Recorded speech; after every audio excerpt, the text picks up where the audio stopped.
రోమీయులకు రాసిన పత్రిక అపోస్తలుడైన పౌలు గారు 8వ అధ్యాయం 28వ వచనం, దేవుని ప్రేమించు వారికి అనగా ఆయన సంకల్పం చెప్పున పిలువబడినటువంటి వారికి మేలు కలుగుటకై సమస్తము కూడా సమకూడి జరుగుచున్నవని చెప్పి ఎరుగుదుము.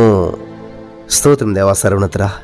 ఈ సమయంలో ఈ యొక్క వాక్యాన్ని ధ్యానిస్తూ ఉండగా ప్రతి వారికి వినగల చెవి, గ్రహించగలదు అనుగ్రహించి విత్తబడుతున్నటువంటి ఈ యొక్క వాక్యపు విత్తనాలు సారవంతమైన హృదయాల్లో నాటబడి 100 పంట వారు అనుభవించినట్లు చేసినందుకు వందనాలు. వారి జీవితంలో కార్యం చేసినందుకు వందనాలు. Thank you Jesus. పరిశుద్ధాత్మ దేవుడు మానసారం మరుగు చేసి నువ్వు వారితో మాట్లాడుతున్నందుకు నీకు వందనం చేస్తూ నజరేయుడైన యేసుక్రీస్తు నామములో ప్రార్థించి నమ్మి పొందుకుని నమ్మ పరమ తండ్రి, ఆమేన్. సమస్తము సమకూడి మేలు కొరకే. అది ఎంత కీడైనా సరే, ఎంత నష్టమైనా సరే, ఎంత బాధ అయినా సరే అది మేలుకరంగా మారుస్తాడు. ఎవరికి? దేవుని ప్రేమించేవాడికి. దేవుని ప్రేమించే వారికి మాత్రమే ప్రతి కీడు మేలుగా మార్చబడుతుంది. హల్లెలూయా. శ్రమ వస్తే దేవుని దూషించేవారు కాదు. నీ జీవితంలో అనుకున్నట్టు జరగకపోతే దేవుని నిందించేటువంటి వారు కాదు. ఎవరైతే దేవుని ప్రేమిస్తారో వాళ్ళు నిందించరు, ద్వేషించరు, అవమానించరు, ప్రశ్నించరు.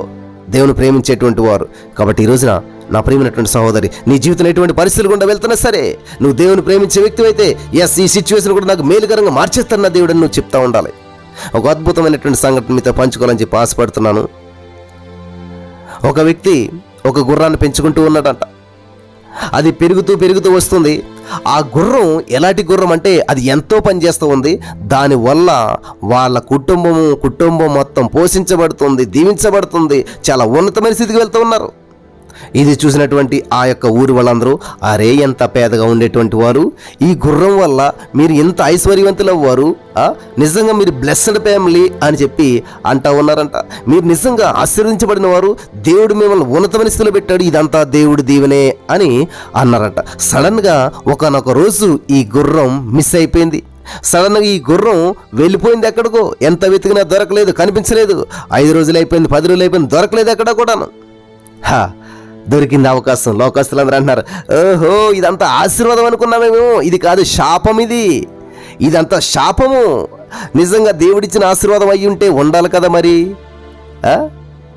అదంతా శాపం అనమాట. వీళ్ళేదో తప్పు చేశారు, వీళ్ళేదో మరి కాని పని ఏదో చేశారు. ఇదంతా దీవెన అనుకున్నాం, ఇదంతా దేవుడిచ్చింది అనుకున్నాం. ఇది సైతాన్ గడిచ్చింది అనమాట. ఇది సాతాన్ గడిచ్చింది, ఇది దీవెన కాదు ఇది అని చెప్పి, శాపగ్రస్తమైన కుటుంబం ఇది అని చెప్పి అందరూ అనటం మొదలుపెట్టారంట. ఎన్నో రోజులు గడిచింది. సడన్గా ఆ వెళ్ళినటువంటి గుర్రం ఏం చేసిందంటే 11 గుర్రాలను వెంట పెట్టుకుని 12వ గుర్రంగా ముందు నడుచుకుంటూ వచ్చిందంట. హల్లెలూయా. దేవునికి స్తోత్రం కలుగును గాక. ఇప్పుడు 12 గుర్రాలు అవ్వాయి. హల్లెలూయా. 12 గుర్రాలతో గుర్రపుసాల నిండిపోయింది. మళ్ళా ఆ పేద పరిస్థితి మళ్ళీ పుంజుకున్నారు. మళ్ళీ 12 గుర్రాలు కలిసి పనిచేయటం వల్ల వాళ్ళ యొక్క వ్యాపారం అభివృద్ధి చెందింది. వాళ్ళు మళ్ళా దీవించబడ్డారు, ఉన్నతమైన స్థితిలోకి వెళ్ళిపోయారు. అప్పుడు మళ్ళీ వచ్చే, అరే నిజంగా దేవుడి ఆశీర్వాదమే, దేవుడు ఎంత గొప్పోడు, నీ పట్ల ఎంత ప్రణాళిక కలిగి ఉన్నాడు. ఏదో శాపం అది ఇది అనుకున్నాం, కానీ దేవుని ఆశీర్వాదం చాలా ఉన్నది నీ మీద. నువ్వు దేవుని చేత ఆశీర్వదించబడినటువంటి వ్యక్తి నువ్వు నిజంగాను. అది పోయింది అనుకున్నాం, కానీ అది మళ్ళీ 11 గుర్రాలు తీసుకుని వచ్చిందా. ఓ థ్యాంక్ గాడ్. ఎంత ఆశీర్వాదం, ఎంత బ్లెస్సింగ్ అని చెప్పి లోకమంతా చెప్పుకుంటూ ఉన్నారు, అందరూ చెప్పుకుంటూ ఉన్నారు. ఇది శాపం అనుకున్నా, ఇది దేవుడు చేసిన కార్యమే, ఇది ఆశీర్వాదమే అని చెప్పి వాళ్ళంతా అలా అనుకుంటున్నట్టు సమయంలో ఈ యొక్క యజమానుడు మళ్ళా ఆ గుర్రాల దగ్గరికి వెళ్ళాడు. దానా పెడుతున్నటువంటి సమయంలో ఏ గుర్రం అయితే 11 గుర్రాలు తీసుకొచ్చి వచ్చిందో అదే గుర్రం ఆ వ్యక్తిని తన్నిందంట.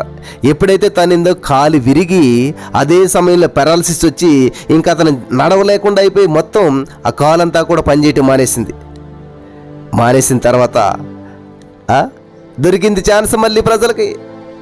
మళ్ళీ స్టార్ట్ చేశారన్నమాట. ఓహో ఇది ఆశీర్వాదం అనుకున్నాము, ఇది దేవుడిచ్చింది అనుకున్నాము. కాదు, ఇది దేవుడిచ్చింది అయితే అనుభవించాలి కదా. అంత ఆస్తి ఉంది, అంత సంపాదించారు, కాలు ఇరిగిపోయింది, కదలలేకపోతున్నాడు, ఏంటి ఉపయోగం, ఎంత ఉంటే ఉపయోగం ఏంటి అని చెప్పి మళ్ళా మనుషులు నిందించడం మొదలుపెట్టారు.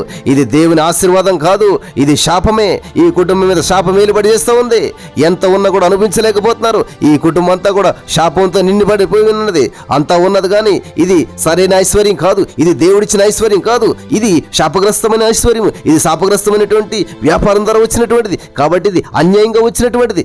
దీనివల్ల ఏ విధమైన ఉపయోగం లేదు, ఆనందం లేదు, అంత అశాంతి, కుటుంబంలో కాలిగిపోయింది, బాధల్లో ఉన్నారు, సమస్యలో ఉన్నారు అని చెప్పి అందరూ కూడా నిందించడం మొదలుపెట్టారు, ఎగతాళి చేయడం మొదలుపెట్టారు. అందరూ కూడా వాళ్ళని దూషిస్తూ ఉన్నారు. ఇది దేవుడి దీవెన కాదు, ఇది దేవుడిచ్చింది కాదు మీకు అని చెప్పి అందరూ అంటున్నటువంటి సమయంలో సడన్గా ఆ దేశానికి పెద్ద యుద్ధం జరుగుతూ ఉన్నదంట. సైనికులంతా కూడా చనిపోతూ ఉన్నారు. అప్పుడు ఆ దేశంలో ఉన్న రాజుగారికి ఒక ఆలోచన వచ్చిందంట. ఏంటని, ఈ దేశంలో ఉన్నటువంటి యవనస్తులైన మగపిల్లలందరినీ యుద్ధానికి పంపించాలి, వాళ్ళని త్వరగా తీసుకుని వచ్చి ట్రైనింగ్ ఇచ్చి యుద్ధరంగంలో ప్రవేశపెట్టండి అన్నప్పుడు కాదనలేరు. ఇంకా ప్రతి ఇంటి నుంచి ప్రతి మగబిడ్డని తీసుకుని వస్తున్నారు. వీళ్ళ ఇంటి వంతు కూడా వచ్చింది. వీళ్ళ ఇంటికి వచ్చారు, చూశారు పరిస్థితి అంతా. చూస్తే తండ్రి ఒక్కడే పోషించేటువంటి వాడు. ఆ తండ్రికి కాలు ఇరిగిపోయి బెడ్ మీద పడిపోయాడు. కానీ ఇప్పుడు కుటుంబ బాధ్యత అంతా కుమారుడి మీద పడిపోయింది. ఆ కుమారుడు లేనట్లయితే ఈ కుటుంబం అడుగు తినే పరిస్థితి వస్తుంది. కాబట్టి ఆ రాజు నియమించిన నియమం ప్రకారం తీసుకెళ్ళిపోవాలి. కానీ ఇక్కడ పరిస్థితులు చూస్తే ఆ వ్యక్తి మీదే కుటుంబం అంతా ఆధారపడ్డది. కాబట్టి ఈ వ్యక్తి లేనట్లయితే ఈ కుటుంబం అంతా కూడా సర్వనాశనం అయిపోతుంది అని చెప్పి ఆ యొక్క కుమారుణ్ణి విడిచిపెట్టేసి ఆ దేశం మొత్తంలో ఆ ఒక్క కుమారుని మాత్రమే విడిచిపెట్టి, ఆ కుటుంబాన్ని మాత్రం విడిచిపెట్టి మిగతా వాళ్ళందరూ కూడా యుద్ధానికి నడవలసిందే అని చెప్పారంటండి. హల్లెలూయా చెప్పాలి. ఇప్పుడు గుర్రం తనటం చెడ్డ మంచా? ఎప్పుడైతే అలా జరిగిందో ఆ కుమారుడు ఇంట్లోనే ఉన్నాడు. మిగతా కుమారులందరినీ తీసుకుని లేదు. ప్రతి ఇంటిలో నుంచి అలనాడు ఐగుప్తు దేశంలో ప్రథమ కుమారుడు చనిపోయినప్పుడు రోదన ఎలాగే వినపడ్డాయో అన్ని ఇంట్లో రోదన, అన్ని ఇంట్లో వేదన, అశాంతి, గోళ్ళు నేడుస్తూ ఉన్నారు. కానీ దేశం మొత్తం ఒకే ఒక కుటుంబం శాంతి సమాధానాలతో సంతోషంగా ఐశ్వర్యంతో ఆనందంతో ఉన్నారు. అదే కుటుంబం ఎవరంటే ఈ గుర్రాలు కలిగినటువంటి కుటుంబం అన్నమాట. హల్లెలూయా. ఈ కుటుంబంలో ఏ నష్టం లేదు, ఏ బాధ లేదు. కానీ ప్రతి బాధను, ప్రతి దాన్ని ఏం చేస్తున్నాడంటే దేవుని ప్రేమిస్తున్నారు కాబట్టి వీళ్ళు ఏం చేస్తున్నారంటండి, సమస్తము సమకూడి మేలుకరంగా మార్చేస్తున్నాడంటండి. మేలుకరంగా మార్చేస్తాడు ప్రతి కీడును కూడా. ఈరోజు నీ మాట్లాడిన ప్రేమైనటువంటి సహోదరి స్నేహితులారా, ఈ సిచ్యువేషన్లో చూసావా, నీ జీవితంలో బాగున్నావు మళ్ళీ పడిపోయావు, బాగున్నావు వెనకబడిపోయావు, మళ్ళీ లేస్తూ ఉన్నావు కానీ మళ్ళీ పడిపోతూ ఉన్నావు. కాబట్టి ఈరోజు దేవుడు నీతో చెప్తున్నాడు, దేవుడు నిన్ను ఎలా నడిపిస్తారో నడుస్తూ ఉండాలి. ఏ సిచ్యువేషన్లో ఉన్నా, యేసోబు గోతిలో పడ్డాడు, మళ్ళీ పోతీఫర్ ఇంట్లో కొంచెం మంచి పోస్టులో ఉన్నాడు, మళ్ళీ అక్కడి నుంచి జైల్లో పడ్డాడు. కానీ పైకి వెళ్ళాడా కిందకి వెళ్ళాడా?